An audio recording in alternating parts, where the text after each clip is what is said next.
Leave? Only family is allowed here. My biological father uttered those exact, cold words to my face at my own younger sister's wedding, after I had just spent 18 exhausting hours on a commercial flight across the Atlantic to be there for her. I was standing on a manicured gravel path lined with lush white peonies, clutching my heavy carry-on bag in my hand, listening to the delicate melodies of a live string quartet echoing through the open glass doors of a luxury venue I was forbidden to enter. My mother stood 2 steps directly behind him, her hands folded neatly over her designer dress, and said absolutely nothing to defend me. 3 days later, while I was sitting alone in a quiet hotel room, my mother called me regarding a bill, a staggering $38,000 venue invoice bearing my full legal name as the sole financial guarantor for a high society wedding I wasn't even allowed to attend. What I said to her next made her go completely dead silent. My name is Athena. I am 34 years old, and I work as a senior corporate compliance analyst for a global consulting firm out of London. Now, let me take you back to 4 months ago, to the precise day I received a formal wedding invitation that I never, ever should have trusted. Growing up inside the Sinclair household in Charlotte, North Carolina, there were 2 distinctly different versions of childhood unfolding under the exact same roof. There was my younger sister Paige's version, the privileged, sheltered life filled with expensive homecoming dresses, horse riding lessons, and a pristine, silver-used Honda Civic sitting in the driveway on her 16th birthday, purchased entirely by our father, Gerald, who openly called her my little shining star without a single trace of irony.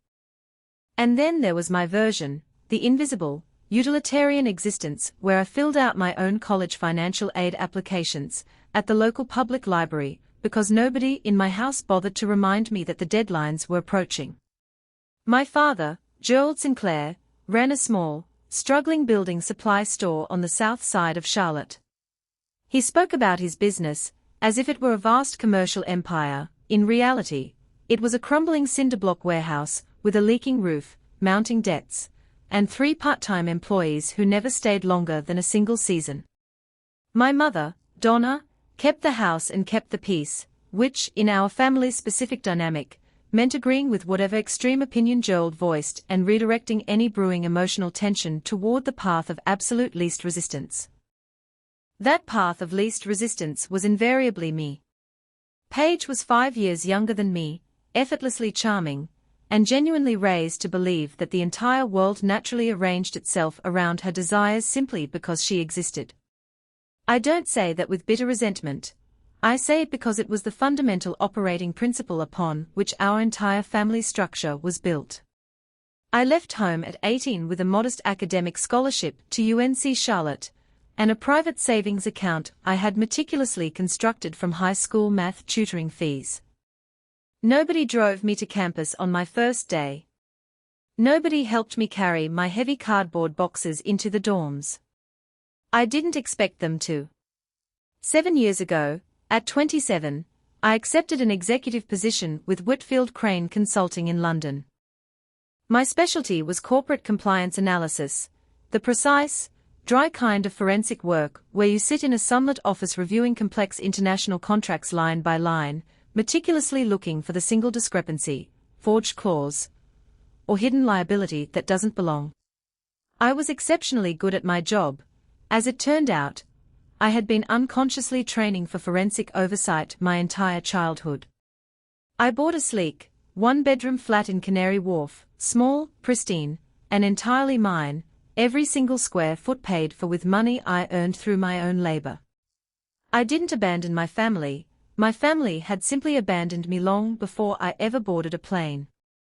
The wedding invitation arrived on a rainy Tuesday in late September, delivered to my London flat inside a heavy cream-colored envelope bearing a formal foil-pressed return address on Crane Company stationery. I recognized the luxurious weight of the paper immediately. Somebody had spent serious money on this stationery.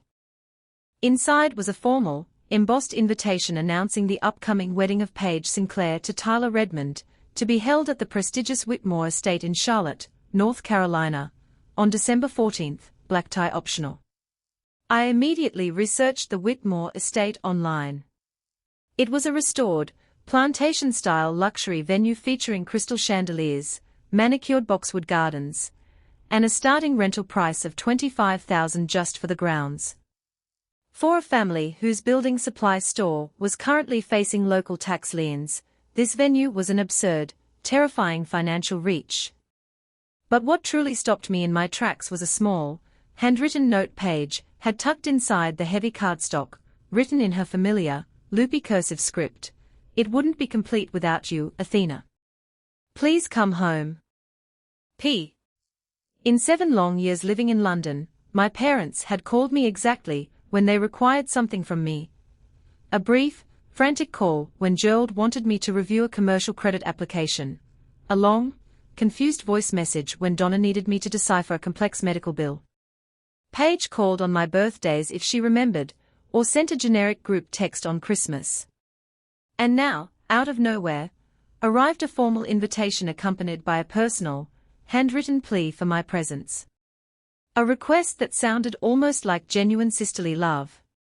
I booked the transatlantic flight that very weekend, London Heathrow to Charlotte Douglas, economy class, 1,400 round trip. I told myself I wasn't making the journey because I had magically forgiven 20 years of emotional neglect. I told myself I simply wanted to see if time and distance had matured them. There is a vast difference between complete forgiveness and dangerous human curiosity, and I was desperately holding onto the latter with both hands. My closest friend from college, Rachel Torres, now a brilliant paralegal working at a corporate law firm in Charlotte, texted me the moment I mentioned my travel plans. "You're actually flying across the Atlantic for this? Bold move, Athena. Just protect your heart." I really should have listened to the warning in her tone. I landed at Charlotte Douglas International Airport on a Friday evening in mid-December. The humid air clung to my coat, smelling of jet fuel and familiar southern pine. I picked up a rental car from the counter and drove directly to a quiet hotel near the University District. I had made it a strict rule never to stay at my parents' house during my rare visits. That boundary had been established years ago, and nobody in the family questioned it anymore. From my hotel room, I dialed Paige's number. It rang 5 times before she picked up. "Hey," she said, her voice sounding unnaturally high and bright. "You actually made it." "Just checked into the hotel," I replied, adjusting my bags. "Is there anything specific I should know about tomorrow's schedule?" "Just be at the Whitmore estate by 2 o'clock sharp, okay? The ceremony starts at 3. Her voice carried that clipped, distracted quality that indicated she was in a room full of people and didn't want to speak freely. "I have to go, rehearsal dinner craziness. See you tomorrow." She hung up before I could say another word. I called my mother next. Donna picked up on the second ring, and the very first sentence that left her mouth landed in the quiet room like a heavy stone dropped into still water. "Oh, you actually came," she murmured, her tone completely flat. "I thought, well, the flight from London is so long and expensive. I just figured you'd change your mind and stay home." I sat on the edge of the hotel bed in my trench coat, staring at my pristine luggage standing by the door, letting the sheer coldness of her words sink into my chest. She didn't say she was happy I had traveled 5,000 miles. She didn't say she looked forward to seeing me. She simply stated that she had assumed I wouldn't show up. I quietly told her I would see her at 2 o'clock the following day and ended the call. Something was deeply, profoundly wrong. I could feel it in the air, the subtle, terrifying shift in atmospheric pressure that occurs right before a sudden storm. I didn't sleep a single wink that night. Saturday, December 14th. I dressed carefully in a fitted, dark navy silk dress I had purchased on Regent Street specifically for the occasion, low heels, simple pearl stud earrings, elegant and classic, designed to look respectable without drawing unnecessary attention to myself. The Whitmore estate sat at the end of a long, sweeping gravel driveway lined with towering, ancient magnolia trees wrapped in glowing white fairy lights. Through the tall, Historic glass windows, I could see the brilliant flicker of crystal chandeliers. A live string quartet was warming up on the veranda, playing a smooth rendering of Pachelbel's Canon over the manicured boxwood hedges. My father was standing near the gravel entrance. He wasn't inside welcoming arriving guests, nor was he standing near the altar waiting to walk Paige down the aisle. He was standing outside on the cold gravel path, his hands shoved deep into the pockets of a dark charcoal suit vest I had never seen before, standing directly beside a leased luxury SUV that still bore a temporary dealer tag. The moment his eyes locked onto me walking up the path, his face hardened, and he immediately stepped forward to block my way. "Athena," he said, his voice cold, flat, and absolute. "You need to turn around and leave right now." I stopped dead in my tracks, clutching my small handbag. "Excuse me. Only immediate family and invited personal guests are allowed inside," Gerald stated, taking a step toward me. "You aren't welcome here." I reached into my bag, pulled out the formal, cream-colored invitation, and held it up between us. "I have the actual invitation right here, Dad. The one Paige sent to my flat in London with her own handwritten note." Gerald didn't even glance at the paper. "That was an administrative mistake. She shouldn't have sent it, and you shouldn't have come." I looked past his broad shoulder. Through the large glass doors of the venue, I could clearly see Paige wearing a magnificent white designer gown, laughing joyfully with her bridesmaids.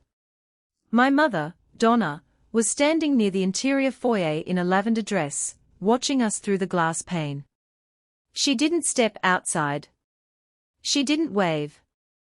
She didn't make a single movement to intervene. "Dad, please don't create a scene," I whispered, fighting with everything inside me to keep my voice from cracking. "The guests are inside." "Then walk away right now," Gerald replied, his voice dropping into a harsh, threatening whisper. "Walk back to your car and leave." I didn't beg. I didn't scream. I certainly didn't cry in front of him. I turned around on the gravel path, pulled my small carry-on bag behind me, and walked back to my rental car. It was only when I was safely locked inside the vehicle with the engine running that the hot, furious tears finally broke through. And even then, I wasn't crying because I had been excluded from a party. I was crying because I had allowed a foolish, naive part of my heart to hope that they had changed. Back at the hotel room, I sat on the edge of the bed in my navy dress, staring blankly at the muted television screen for over an hour. The room smelled of industrial carpet cleaner and lavender, a world away from crystal chandeliers and white roses. I called my friend Rachel at 8 o'clock. "They did what?" Rachel's voice exploded through the phone speaker, sharp enough to cut through steel. I laid out the entire sequence of events, Gerald blocking the path, Donna watching silently through the glass, Paige laughing inside her designer dress while I stood on the gravel holding an invitation that meant nothing. "I just want to go home, Rachel," I said, my voice hollow. "I'm going to open my laptop and rebook my flight back to Heathrow for tomorrow morning." "No. Absolutely not. Do not book that flight yet, Athena," Rachel commanded, her paralegal instincts kicking in. "Listen to me very carefully, something about this entire situation stinks to high heaven. They sent you a formal, expensive invitation. Paige wrote you a personal, emotional note. You flew 18 hours across the ocean, and the second you set foot on the property, your father physically turns you away at the door. People do not orchestrate a stunt like that unless they desperately need something from you, or unless they are actively hiding something massive. Rachel, my family is entirely capable of casual, senseless cruelty without needing a grand motive," I argued softly. "Sometimes people are just mean because they know they can get away with it." "No," Rachel insisted firmly. "Not when 25,000 venues and formal invitations are involved. Just give it 2 days, Athena. Stay in Charlotte until Monday. If nothing happens, fly home. But I swear to you, something is about to drop. I didn't fully believe her theory, but I slowly closed the airline booking page on my laptop anyway. Perhaps some deeply buried, analytical part of my mind recognized that she was right. 3 days passed in quiet, suffocating limbo. Nobody from my family called. Nobody sent a text. I remained in my hotel room, working remotely on my laptop, reviewing complex compliance audit files for an international corporate client in Zurich who didn't care that my personal life was in ruins. On Monday morning, I made the mistake of opening Instagram. Paige's social media feed had completely exploded with high-resolution wedding photos. The Whitmore estate bathed in golden afternoon light, Paige, and her new husband Tyler standing beneath a massive arch of imported white roses. A 5-tiered wedding cake that likely cost $2,000 on its own. Hashtags, Sinclair wedding the perfect day forever Edmund. 47 gorgeous photos. Not a single image of me. Not a single mention of my name. It was as if I had never flown across the Atlantic, never stood on that gravel driveway, never existed at all. Then I caught sight of my mother's post. Donna had uploaded a digital collage, Paige as a toddler, Paige at her high school prom, Paige walking down the aisle on Gerald's arm, and at the very bottom, an old, faded photograph of Paige and me as little girls sitting on our front porch in matching dresses. The caption read, "So incredibly proud of both my beautiful girls." Heavy black heart hash. I stared at that word, both, until my eyes burned. She had posted that specific photograph for her public audience of church friends, extended relatives, and neighbors, to maintain her carefully crafted public narrative. She couldn't easily explain to her social circle why one of her daughters was completely absent from the wedding photos, so she reached back 20 years into the family archives to fabricate a public illusion of maternal inclusion that no longer existed in reality. Meanwhile, Paige posted a story countdown, honeymoon time. Bali, here we come. Airplane hibiscus, tagging the luxury Four Seasons resort in Denpasar. I closed the app, shut my laptop, and ate stale hotel snacks for dinner. Some family performances you simply have to endure from a distance. On Tuesday morning at 9:15 a.m., my phone rang. Caller ID, Donna Sinclair. I almost let it go to voicemail, but my professional compliance training strictly dictated a golden rule: never dodge a communication when you don't yet know what evidence the other party is holding. I pressed the answer icon and placed the phone to my ear. "Hello, Mom." Donna's voice was completely stripped of all maternal warmth, no polite greeting, no inquiry about my health, no mention of the wedding. "Athena," she said coldly. "We urgently need to discuss the venue bill." I sat up straight in my desk chair. "What bill?" "The Whitmore estate venue invoice," she replied, her tone thin as a wire. "The remaining balance is $38,000. The accounting department is demanding immediate settlement." "How, exactly, do you plan on transferring the payment?" I felt a sudden, bizarre sensation of dizziness. "Mom, what on earth are you talking about? I didn't hire the Whitmore estate. I had nothing to do with Paige's wedding. You signed the master commercial contract, Athena." Donna snapped, her voice rising in pitch. "You are officially listed as the primary financial guarantor on the account." The hotel room seemed to tilt on its axis. "I never signed a single document for that wedding, Mom. I was never even asked to be a guarantor." I heard the frantic shuffling of paper on the other end of the line, followed immediately by my father's heavy, booming voice taking over the phone. "Don't you dare play dumb with us, Athena." Gerald roared into the receiver. "Your legal name is printed directly on that guarantor contract. You owe this family. I owe this family for a luxury wedding that you physically blocked me from attending." I fired back, my voice rising in cold fury. "We will address the wedding attendance later." Gerald shouted. "Right now, you need to call the venue and handle this $38,000 bill before they take legal action." Dad, listen to me very carefully, I stated, every word measured and deliberate. I never signed a guarantor agreement for the Whitmore estate. I was in London when those contracts were executed. Then who signed your name, Athena? A ghost? Gerald sneered. I pressed my palm flat against the cold wooden desk, my heart hammering against my ribs, but my voice remained chillingly level. You keep using the words contract and my signature. I am telling you, as an auditor who reviews legal documents for a living, that I have never executed a guarantor agreement for Paige's wedding or for anyone else in this family.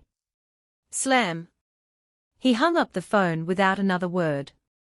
I sat in that silent hotel room, letting those specific words loop continuously through my analytical mind. Contract. Your signature. Guarantor.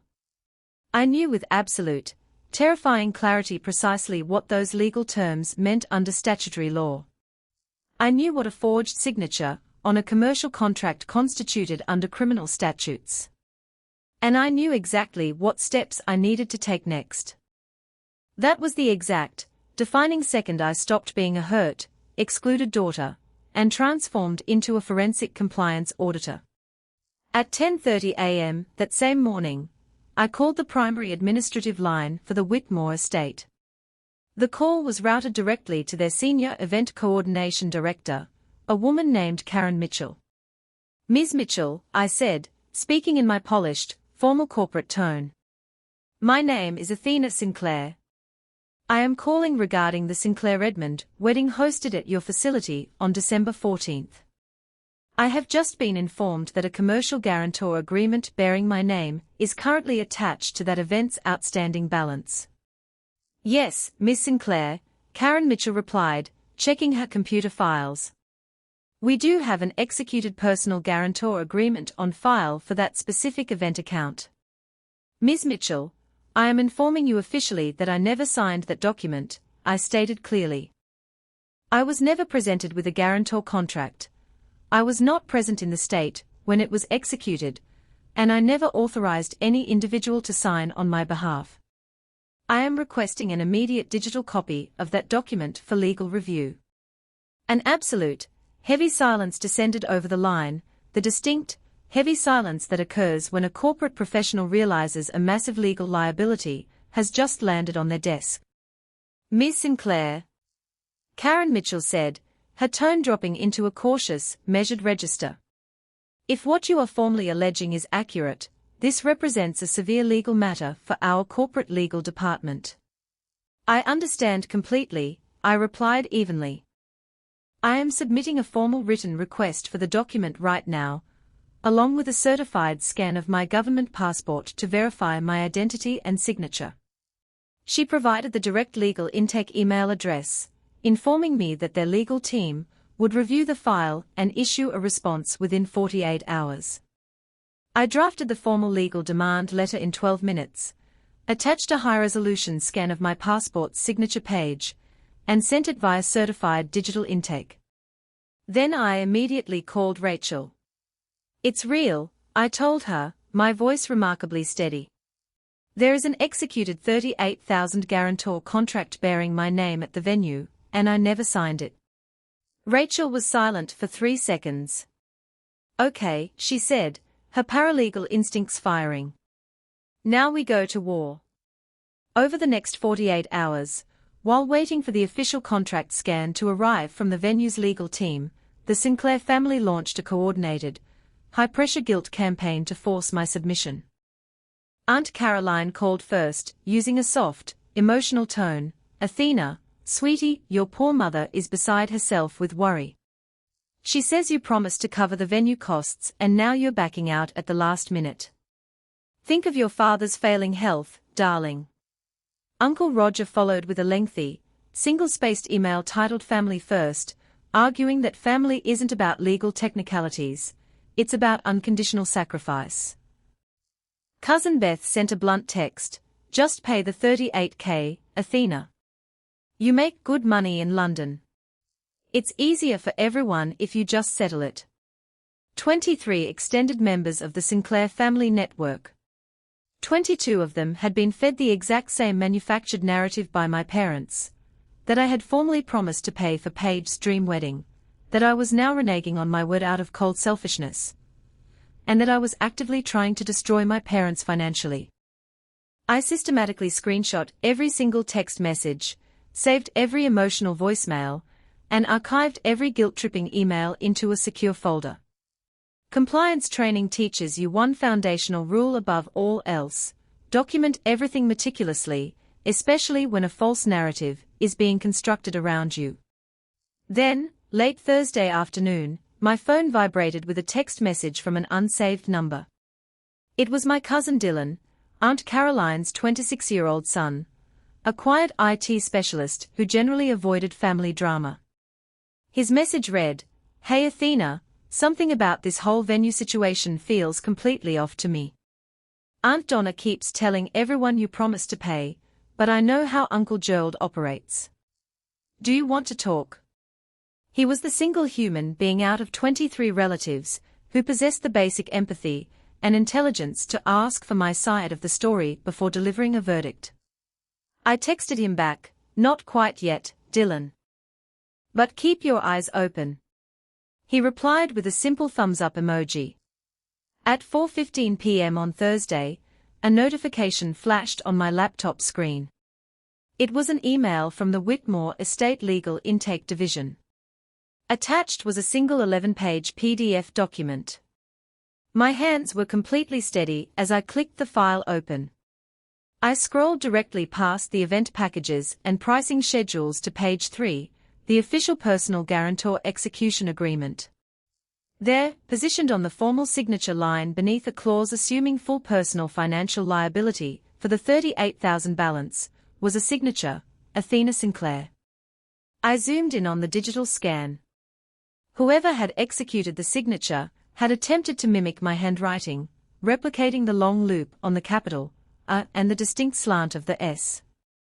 But to a trained eye, the pen pressure was completely wrong, the stroke speed was inconsistent, and the lowercase letters failed to connect the way my fluid handwriting always did. It was a glaring, desperate attempt at forgery, executed by someone who had copied my signature off an old tax document or bank form, assuming the venue coordinator wouldn't bother to verify it, and assuming I would simply pay the bill out of fear when confronted. Directly beside the PDF on my screen, I opened the high-resolution scan of my official passport. My real signature sat there in dark navy ink, firm, precise, and completely distinct from the forged mess on the venue contract. The two signatures didn't match at all. "That is not my signature," I said aloud to the empty hotel room. "And I have the ironclad proof." I called Rachel immediately. "I'm looking at the scanned contract right now," I said. "How bad is the forgery?" she asked urgently. "My name, executed in someone else's desperate handwriting," I replied. "It isn't even a close match, Rachel." Rachel let out a long breath over the line. "That is textbook felony forgery under North Carolina criminal law, Athena. A forged guarantor agreement is void ab initio, it legally never existed. You carry zero financial liability." Before I could even reply, a secondary email notification popped up in my inbox. This one wasn't from the venue's legal team, it was a private email from Karen Mitchell, sent directly from her personal staff account. The subject line read, "Confidential Sinclair account." I opened it and read her words, "Dear Miss Sinclair, I am technically stepping outside official protocol by sending this, but my conscience requires me to speak up. I was the specific event coordinator who processed the original guarantor paperwork at our front desk 6 months ago. The individual who physically brought the signed form into our office and executed the final signature at our counter was an older gentleman wearing a dark vest. He appeared extremely rushed and nervous at the time. An older gentleman wearing a dark vest. My father. Gerald Sinclair had walked into that venue, picked up a pen, and forged his eldest daughter's signature on a $38,000 commercial contract, as if my identity were his personal property. I printed the contract scan, the legal intake letter, my passport verification page, and Karen Mitchell's confidential statement, placing all 4 documents inside a clean manila folder. I was no longer merely defending myself against an unpaid bill. I was holding the absolute proof of a felony crime committed by my own father. Late Friday evening, Dylan texted me again. Aunt Donna just announced a mandatory family Sunday brunch at my mom's house. She told everyone the goal is to confront Athena publicly and help her see reason. Heads up. My mother was assembling her public jury, setting a trap to corner me in front of 15 relatives and bully me into signing a check. She had no idea that I was about to walk into her staged confrontation carrying the exact evidence that would destroy her entire lie. I texted Dylan back, "I'll be there." Sunday morning arrived under a pale, chilly North Carolina sky. I spent 20 minutes ironing my navy blazer and white cotton blouse, dressing in a sharp, professional manner that projected total executive authority rather than emotional vulnerability. On the desk by my bed, the manila folder sat ready, containing the forged Whitmore estate guarantor contract, the venue legal department's official investigation letter, Karen Mitchell's confidential witness statement, and a certified scan of my real passport signature. Every single document was clean, chronological, and entirely unambiguous. I picked up the folder, placed it securely inside my briefcase, and drove my rental car through the quiet streets of Charlotte toward Aunt Caroline's brick colonial home in the Dilworth neighborhood. 4 cars were already parked along the curb outside, including Gerald's pickup truck and Paige's sleek silver sedan. I sat in the idling rental car for a full minute, taking slow, deep breaths, feeling my heart beat with steady, unbreakable resolve. I was not walking into this house as a frightened, excluded child looking for approval. I was walking in as a forensic compliance auditor stepping into an investigation room. When I opened the front door and walked into Aunt Caroline's spacious dining room, the heavy atmosphere inside was thick with impending confrontation. 15 family members were seated around the long wooden table, including Gerald, Donna, Paige, her new husband Tyler, Aunt Caroline, Uncle Roger, and various cousins. Conversations instantly died the second I entered. My father sat at the head of the table in his Sunday suit, holding a fork, possessing the arrogant, firm posture of a judge commanding his courtroom. Donna sat beside him, dabbing her eyes with a cloth napkin, preparing her performative grief. Paige sat at the far end next to Tyler, her eyes red, her posture slouched to look small and innocent. There was no empty chair arranged for me at the main table.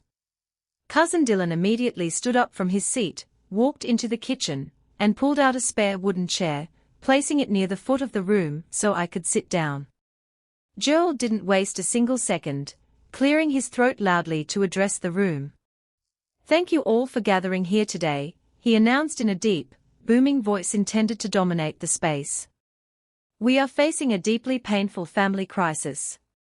As you all know, Athena made a formal, solemn commitment to help her younger sister by acting as the financial guarantor for Paige's dream wedding at the Whitmore estate. She signed the master commercial contract, and now that the $38,000 final invoice is due, she is refusing to honor her legal word and pay the bill." Donna immediately chimed in, letting out a dramatic, trembling sob. "We tried so hard to resolve this privately within our immediate family, but Athena has forced our hands. She is risking her father's credit and her sister's future over pure greed." Paige looked down at her hands, offering a quiet, rehearsed plea. "I just wanted my sister to be part of my special day. I sent her a personal note, and now she is turning my entire wedding into a bitter fight about money." Aunt Caroline shook her head in deep disappointment, looking across the table at me. "Athena, sweetie, we have always known you were the successful, high-earning sister in London. Why on earth are you doing this to your parents? Is $38,000 really worth destroying your father's health?" Uncle Roger crossed his arms, muttering loudly, "Family isn't about legal technicalities, Athena. It's about stepping up when your blood needs you. It's embarrassing that we even have to hold a family meeting about this. Cousin Beth chimed in from the side, honestly, you make six figures over in Europe. Just write the check and stop being so incredibly selfish. Every single person in that room, with the sole exception of Dylan, had already delivered their verdict without ever bothering to ask me a single question.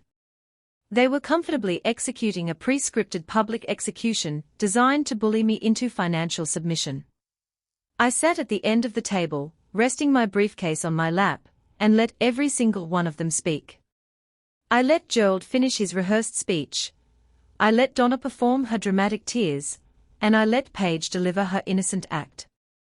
I allowed them to build their towering wall of lies as high as it could possibly go. Throughout their speeches, my eyes remained fixed on Paige's husband, Tyler. Tyler sat quietly beside Paige, leaning back in his chair, his brows furrowed in deep, growing confusion. He had a look on his face I recognized instantly, the expression of a man who was hearing a story for the first time and slowly realizing the math didn't add up. He leaned over toward Paige, whispering in a hushed tone, "Wait, what guarantor contract? You told me your parents covered the venue." Paige quickly squeezed his arm, whispering back nervously, "Sure, Tyler, please. I'll explain everything later." But Tyler didn't look away, his jaw set tightly as he stared across the table at me. Gerald leaned over the table, glaring directly into my eyes with a look of supreme, arrogant triumph. "Well, Athena. Your entire family is sitting right here in front of you. Are you finally ready to do the right thing, take responsibility for your commitment, and pay the venue bill?" I sat in absolute, complete silence for 3 long seconds. Then, I slowly opened my briefcase, unzipped the main compartment, and pulled out the thick manila folder. The quiet rustle of paper echoed through the dead-silent dining room. "I have sat here patiently and listened to every single word uttered in this room," I stated, my voice completely smooth, calm, and utterly void of emotion. "Now, it is my turn to speak." I reached into the folder, pulled out the 11-page PDF scan of the Whitmore estate contract, and placed it flat in the exact center of the dining table. "This is the master commercial guarantor contract that everyone in this room has been lecturing me about for 20 minutes. My legal name is printed on page 3 as the sole guarantor for $38,000. Gerald scoffed loudly, gesturing toward the paper. "See? There it is. Her own name is on the document. What more is there to discuss?" "I am not finished, Gerald," I said, my voice cutting through his roar like a steel blade. I reached back into my folder, pulled out my official government passport, opened it to the signature verification page, and placed it directly beside the venue contract in the middle of the table. I want everyone in this room to lean forward, look at page 3 of that contract, and compare the signature written on that line to the verified signature inside my passport. Aunt Caroline was the first to lean forward out of pure curiosity. She picked up the contract, held it beside my open passport, squinted through her reading glasses, and her face instantly transformed into a mask of pure shock. Uncle Roger leaned over her shoulder to look, and his jaw dropped. Cousin Beth stopped looking at her phone entirely, staring at the paper. The signature written on the Whitmore estate contract was a hurried, shaky imitation executed with an entirely different pen pressure, an improper slant, and completely wrong letter connections. It was not even a remote match to my clean, precise passport signature. "That is not my signature," I stated clearly, my voice carrying to every corner of the room. "I was in London, England, 5,000 miles away, when that contract was executed. I never signed that document, I was never informed of its existence, and I never authorized a single soul in this family to execute a legal contract using my identity." Gerald's face went from dark red to a sickly, pale white in a fraction of a second. That is completely absurd," he stammered, his voice losing its powerful courtroom resonance. She obviously authorized the signature over the phone or electronically. She's lying to get out of her financial promise." I reached back into my folder and pulled out the second document, the official investigation letter from the Whitmore Estates Legal Intake Department, alongside Karen Mitchell's confidential statement. I placed both papers on the table. This is the formal investigation letter from the venue's legal counsel, confirming that all debt collection against me has been officially suspended due to suspected felony forgery, I announced. And this is the written statement from Karen Mitchell, the senior event coordinator. She explicitly confirms that an older gentleman, wearing a dark suit vest, walked into their front office in Charlotte, stood at their counter, and physically signed my name onto that contract while pretending to hold my power of attorney. The entire dining room exploded into a deafening, terrifying silence. Every single pair of eyes in that room slowly turned away from me and locked directly onto Gerald. The realization of what had occurred hit the family like a physical blow. Aunt Caroline dropped the paper onto the table, as if it had burned her fingers. "Gerald," Aunt Caroline whispered, her voice shaking violently with profound revulsion. "Is this true? Did you physically forge your own daughter's legal name on a $38,000 commercial contract?" Gerald opened his mouth to deliver a loud denial, but no words came out. His face went through a terrifying sequence of expressions: rage, embarrassment, calculation, and finally, total, unmitigated defeat. We had no other choice." Donna suddenly shrieked, breaking into genuine, hysterical tears as her public image crumbled into dust. Our credit was completely ruined after Gerald's building supply business failed. The Whitmore estate required an immediate high credit guarantor, or they were going to cancel Paige's wedding. We had Athena's personal social security number and tax records stored in her old bedroom. We did it for our family. You committed a felony crime against your own daughter, Donna. Uncle Roger roared, standing up from his chair so fast his plate rattled. You forged a legal contract, lied to this entire family for weeks, made us all attack Athena, and then tried to bully her into paying for your crime. Wait a minute. Tyler's voice suddenly cut through the shouting, sharp and furious. He turned sharply in his chair to face Paige, his face pale with absolute betrayal. Paige, look at me right now. Did you know about this? Did you know your father forged your sister's name to pay for our wedding venue? Paige burst into desperate tears, grabbing his arm. Tyler, please, listen to me.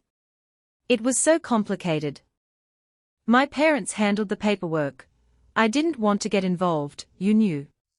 Tyler yelled, pulling his arm violently out of her grip, standing up from the table. You knew your father committed a crime against Athena, you let your family publicly attack her, and you sat there on Instagram pretending everything was perfect. You lied to me about how this wedding was paid for. The dining room descended into absolute, chaotic war. Uncle Roger was shouting at Gerald, Aunt Caroline was arguing with Donna, Tyler was packing his coat, refusing to let Paige touch him, and cousins were texting furiously on their phones. I sat calmly at the foot of the table, pulled my passport and certified documents back into my manila folder, and zipped my briefcase shut. I had delivered the objective, undeniable truth to the room, and I felt zero need to participate in their emotional destruction. I stood up from my chair. The entire room instantly went quiet once again, every face turning to look at me. I looked at my father, who was sitting slouched in his chair, completely unable to meet my eyes. I want three things made fundamentally clear to everyone in this room before I walk out that door, I stated in a quiet, unbreakable voice. First, I carry zero legal, financial, or moral liability for the $38,000 venue bill. Second, I flew 18 hours across the ocean to celebrate my sister, and my father physically blocked me on the gravel path and threw me out of the wedding to hide his crime. Third, I am not pressing criminal forgery charges against my father, solely because I refuse to waste another second of my life dealing with him. But I am officially done with this family. Donna reached out her trembling, tear-stained hand across the table. Athena, please, sweetheart, we're your parents. Parents do not steal their child's identity, Mom, I replied cleanly. And parents do not throw one daughter into the cold while forcing her to pay for the other. Goodbye. I picked up my briefcase, turned my back on the chaotic room, and walked out the front door into the bright afternoon sun. Cousin Dylan followed me out onto the porch, offering a quiet, respectful nod. That took incredible guts, Athena, he said softly. Thank you for showing everyone the truth. I squeezed his hand, walked down the steps to my rental car, and drove away without looking back in the rearview mirror a single time. The legal and social fallout in the weeks following that Sunday brunch was swift, brutal, and complete. The Whitmore Estates legal department completed their formal signature verification process 48 hours later, officially declaring the guarantor contract void in its entirety regarding my name. They immediately reissued the $38,000 invoice directly to Gerald and Donna Sinclair, accompanied by a formal legal demand for payment within 60 days under threat of immediate civil litigation. Facing total financial ruin and public exposure, Gerald was forced to liquidate the remaining inventory of his failed building supply store, sell his truck, and take out a high-interest personal loan from Uncle Roger to settle the venue debt. To make ends meet, Donna was forced to take a part-time job as a retail cashier, working her very first job in 30 years, while Gerald's standing in the local community was permanently destroyed as news of his forgery circulated through Charlotte. Paige and Tyler's marriage suffered an immediate, catastrophic fracture before their honeymoon even began. Appalled by the deceit and financial fraud surrounding the event, Tyler demanded total financial transparency, forcing Paige to surrender her $8,000 non-refundable Bali honeymoon deposit to pay down the venue debt, while forcing her into intensive marriage counseling as a strict condition of remaining together. The extended Sinclair family dynamic dissolved completely. Aunt Caroline, Uncle Roger, and several cousins sent me long, deeply apologetic letters expressing their profound shame for believing Gerald's lies, while permanently distancing themselves from my parents. I boarded my flight back to London that Tuesday, sleeping peacefully for 14 continuous hours across the Atlantic. Back in my sunlit flat in Canary Wharf, looking out over the quiet waters of the River Thames, a profound sense of absolute liberation washed over my spirit. I resumed my executive career at Whitfield Crane, focusing my energy on building real, meaningful connections with friends who valued me for who I was rather than what I could provide. Months later, Paige called my phone, offering a tearful, genuine apology and acknowledging for the first time in her life the immense damage her selfishness had caused. I listened to her peacefully, accepting her apology without inviting her back into my financial life, establishing a healthy, firm boundary that protected my peace. I had spent 34 years believing that I had to endure mistreatment to belong to a family, but standing in the light of truth, I finally learned the ultimate lesson of my life: your name and your identity belong strictly to you, and you must never, ever allow anyone to write your story with a dishonest hand.